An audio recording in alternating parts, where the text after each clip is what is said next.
একটি মহল ভারতে বসে হাজার হাজার কোটি টাকা খরচ করে নির্বাচন বানচালের চেষ্টা করছে বলে অভিযোগ করেছেন বিএনপি মহাসচিব মির্জা ফখরুল ইসলাম আলমগীর। জাতীয় প্রেসক্লাবে মুক্তিযুদ্ধের অন্যতম সংগঠক সাবেক প্রধানমন্ত্রী কাজী জাফর আহমেদের 10ম মৃত্যুবার্ষিকী উপলক্ষে আলোচনা সভায় তিনি একথা বলেন।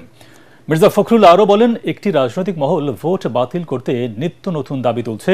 পিআর পদ্ধতির সাথে দেশের মানুষ পরিচিত নয়, অথচ সেই দাবি তুলে পরিস্থিতি ঘোলাটে করার চেষ্টা চলছে। তাই অতি দ্রুত সংস্কার শেষ করে নির্বাচন দেওয়ার বিকল্প নেই বলে মনে করেন বিএনপি মহাসচিব।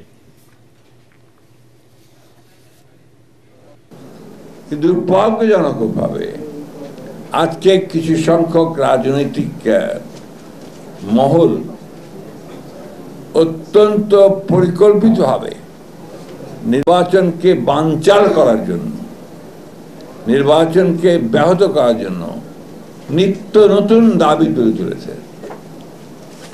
এমন এমন দাবি তুলছে যার সঙ্গে বাংলাদেশের মানুষেরা পরিচিতই না। আমরা দেখেছি যখনই একটা পরিবর্তন হয়, সেই পরিবর্তনগুলোর সুযোগ নিয়ে নেয় অন্যরা, এবং যত দেরি হয় গণতন্ত্রের প্রত্যাবর্তনের, নির্বাচনের, তত সেই সুবিধা বেড়ে যায়।